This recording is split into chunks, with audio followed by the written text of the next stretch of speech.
Hello, ladies and gentlemen. My name is Kai, and welcome back to Warframe. We're doing a little bit of a quick video here. As you can see, we're already here in the simulacrum, and I am on Protea. Now, my Protea video has blown the hell up. Like, over 2,000 views. Thank you, guys. Seriously, it means so much.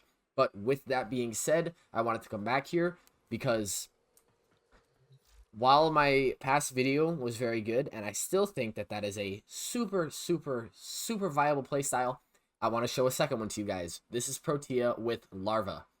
So, if you didn't know, this build is very popular.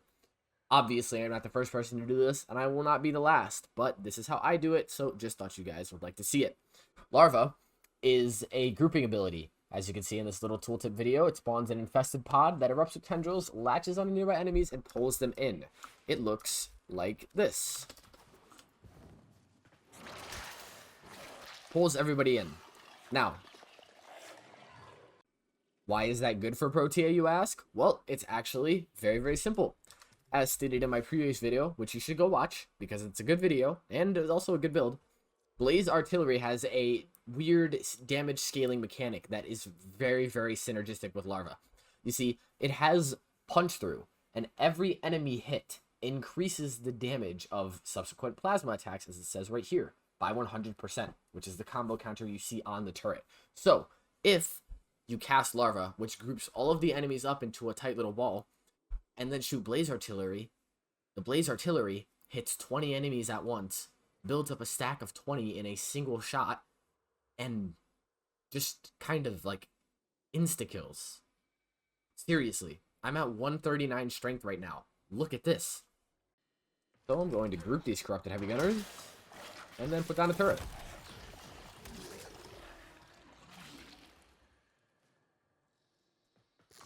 I mean, what? How broken is that?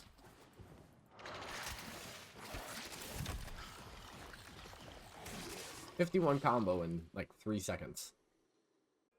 Now that I've demonstrated it really quick, let's go over the build itself, because yes, it is different. So first thing you'll see here is that we're building for pretty close to max range. Why are we doing this? Because Larva, our grouping ability, needs range. As a helmet ability, it has diminished range when put onto other frames than it would just have on normal Nidus. This is because it is so OP. It also scales off duration. So the more duration you have, the more enemies it can pull in because it stays around for longer. The rest of the build, we're at 139 strength, and if I had max to Malt Augmented at rank 5, this will give you at 250 kills, 60% more ability strength. This gives us that 199 that I had in the previous video, which is really good, paired with growing power to give us that 224. Now, efficiency 45, because our one strength mod here is Blind Rage. This is okay to use because Dispensary is so good. Now, you're going to start off with some low strength values for the extra pickup chance on Dispensary, but get your multi-augmented kills up and you'll be fine. Duration at 175 plus the 36% from multi-efficiency gives us 211, which puts us right around that 6-second mark for Blaze Artillery, which is awesome. And then Archon Flow is here so we can cast our abilities a lot. Rolling Guard for Status Cleanse. Equilibrium paired with the synth set on your companion allows you to pick up the mega health orbs from your dispensary, which gives you at some points 200 energy in a single pickup, which is phenomenal. And then yeah, that's the build. Oh, forgot to say, Archon Vitality. Status effects from abilities that deal heat damage will be applied twice. This isn't ranked up because Protea has the 3-second shield gate from her shield satellites on Grenade Fan. Another benefit to this is that your turrets have 75 meters of range, and your Shrapnel Vortex have 12.5 meter radius, which is really good because they're super good area denial tools because they have the guaranteed, what is that? Statter? I don't know. But anyways, this is the build. Now, it gets better. Have you ever heard of a mechanic called Heat Inherit? Probably not. Well, don't be worried, I'm going to explain it, but this is just one of those really weird quirks that Warframe has that you're just going to keep discovering every day. So, Heat Inherit is simple and not simple. But let's say you have an epitaph with heat on it and viral and other elements, but let's say it was just heat. If you have a heat mod and a bane mod, for example, here we have Expel Grenier, which gives us plus 30 damage to Grenier. The second weapon in quotes, to apply that heat proc will inherit the stats of the previous heat proc, because heat DOTs refresh every single heat DOT before it. So if you damage with a really good heat DOT, which comes from a weapon, and then use just a normal heat DOT, it won't inherit this one, it'll take this one. What that really means is that if you prime enemies with an epitaph or anything else, epitaph is best for it though, that has heat on it, and a bane mod, you will multiply the shit out of your damage. Especially with the bane mod too, because you'll double dip on practically everything. You know what also helps? Viral. Because viral increases health damage taken by 325%. You can put viral on your epitaph, or you can use the best companion, because one, we need a synth set, so we want it to always stay alive and the Panzer doesn't die. But you know what the Panzer also does? It applies viral to all the enemies around you. That is why mine is named Horizontal Sarin, because it is a Sarin, except horizontal. So let's get our viral on these gunners.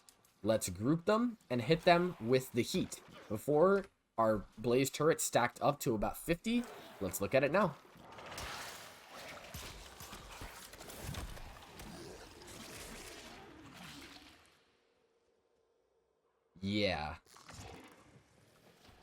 Yeah, this isn't in any way the slightest bit OP. Nobody said this was a problem. Oh, wow. It took this thing 2 shots. There was no viral on the enemies. It literally took 2 shots for this thing to insta-kill these very heavily armored level 120 corrupted heavy goons. A single epitaph shot.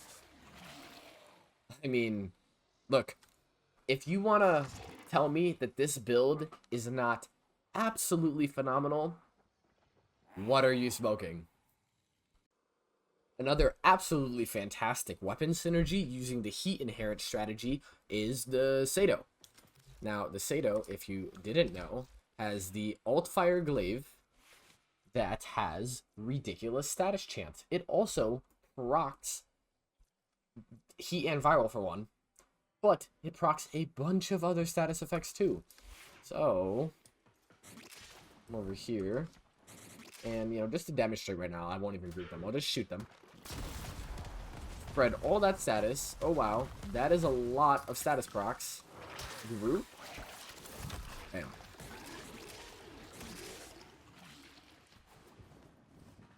Let's get it one more time, just in case you somehow missed how strong that was.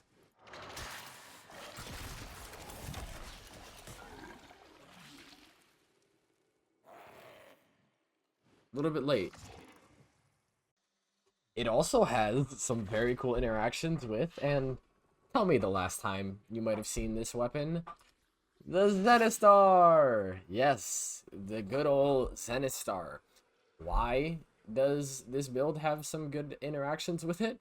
Well, because of the Zenistar's alt fire being able to launch that. It launches this, which, as you can probably assume, spreads a lot of status.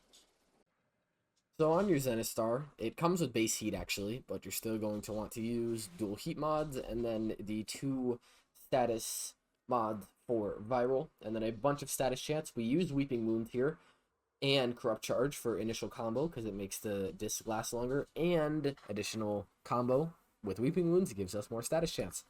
This is pretty much purely a meme build. Trust me, I've spent the last 30 minutes doing a bunch of tests with this to see if it makes it better. I haven't found anything yet.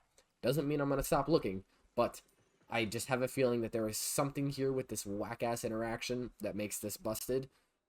Is it even needed? No. But am I still going to show you? Yeah, because this is pretty funny, even if it doesn't beat out the epitaph. So, we come here. We're just going to group. Use the alt fire to throw the disc at them. and get your status procs on them. You know what? That's like, for this meme weapon to be able to do this, if you want to camp somewhere and you just keep throwing down your larva in one spot, and then, oh, I forgot it despawns with no enemies. Well, if you want to just build for high combo on this, you can throw this thing and then just have it sit in your larva and consistently proccing status on all your enemies. It does replace your epitaph. It does its job just as good, except it's a lot more work because you need to go through this long ass heavy animation, and then it, you know, sits there instead of just. It is a difference, but it actually works, which is really, really cool. Now, for the rest of Protea, I'm using the Proteus purely for its evolutionary traits, especially with the parkour velocity. This is just nice. The Proteus is also just a good weapon in general for heavy attack builds, for instant mass combo with these two, and then, you know, having 440% with Blood Rush. Epitaph, obviously, for priming. Primary, use whatever you want, to be honest. You're killing a lot of things with your Blaze Artillery. I use the Fenmore because I like it. Sometimes I also use the Felarks. Both work. Matarai, Focus School, kind of use whatever you want here. I don't really see, like, I use Matarai because the extra casting speed is nice on top of my 2 Archon Shards and 2 Duration Shards. I recommend getting these because the cast for Larva and Blaze Artillery, actually all of these abilities, is not long, but these two just make it feel a lot better, especially Larva. And then the extra Duration Shards are because Duration is damage on Protea.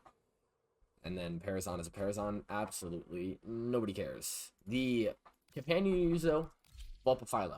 100% purely for the Synth Fiber mod and Viral Quills. Panzer De-Evolution too. It never dies, spreads viral, and you can always pick up Health Orbs, which gives you infinite energy with her Dispensary and Equilibrium. Let's go hop into the Steel Path. This build is very fun. Alright, here we are in Mont the Void on the Steel Path, my favorite testing spot. Now, the first thing I like to do before I start the mission is get myself that extra power strength from my dispensary and let it give me some energy. Now that I've gotten some energy out of it, I'm just gonna start the mission real quick. They have just shut Next down is popping that shield gate. I'm sending life support Now capsules your we're way. kind of just chilling. We're gonna, while we're in this, actually is a great time to charge up our Fenmore, but I'm just gonna come over here. I'm not even going to prime these guys. It's not necessary. I actually caught so few of them there. Let's do it there. Yeah, better. Shield gate. Like that. And, you know, you can kind of just run around and let your turrets just kill everything for you. And then casually throw some shield satellites down at the ground every time that you're sort of close to dying, I guess. Let's get this guy here. And then, you know, we're kind of just like, we're chilling now. That extra power strength. Let's get another dispensary down. I do have Magus Lockdown on this build. That's just pure comfortability. And because I use other builds with it. This here. Tenno, prepare for life support. Got a lot of enemies. The thing, this build is so strong in Protea in general is that we don't even need Larva, like, to kill enemies. It just makes it easier. Like, you know, that's a lot of damage there. I'll be real with you. Unnecessary damage, though. Unnecessary damage. Then I can just have these up and just kind of like doing their thing. I've delivered a life support capsule to the area. These very self-sustaining. I mean, I've already built up almost 250 kills from my mod augmented. And you know, that 3-second shield gate pretty much makes you invulnerable. Lost some health, I'm gonna just regain it and make us elevate. Now, I need to get some energy again. Dispensary. And then I'm just gonna throw a larva there. I'll just have some turrets up, and they'll just be like shooting things for me. Second one of those. Oh god, that's going to do a lot of damage. Wasn't even paying attention. Almost dead.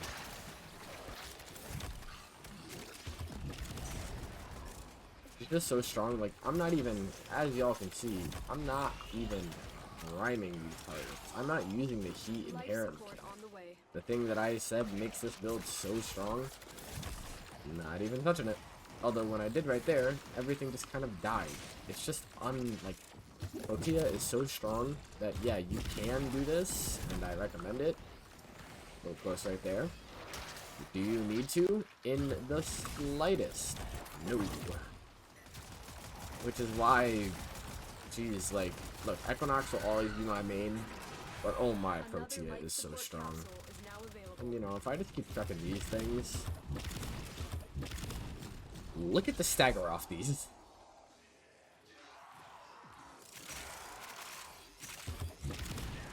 These cost like 20 energy to throw.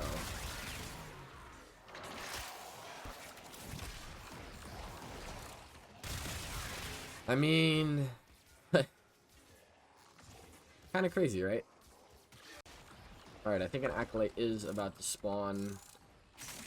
Not that I really have anything. Yep, there he is. Misery, okay, buddy.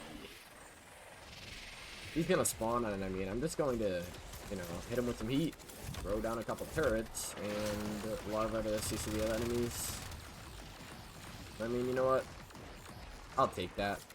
I mean, I don't know what he's doing right now, to be honest with you. Gonna kill him, but funny regardless. As you watch me run off to extraction here, just going to say that wow, my last Protea video really blew the hell up, which is what kind of inspired me to make this second one, just because it seems like people enjoyed that video. So here's that video, except a little quicker and better in some ways. So yeah, but like, thank you so much. Over 2,000 views is absolutely crazy for me. Like, seriously, it's hard to wrap my head around it. I really appreciate it, and I plan to continue making content, so I hope that those kind of stay up there.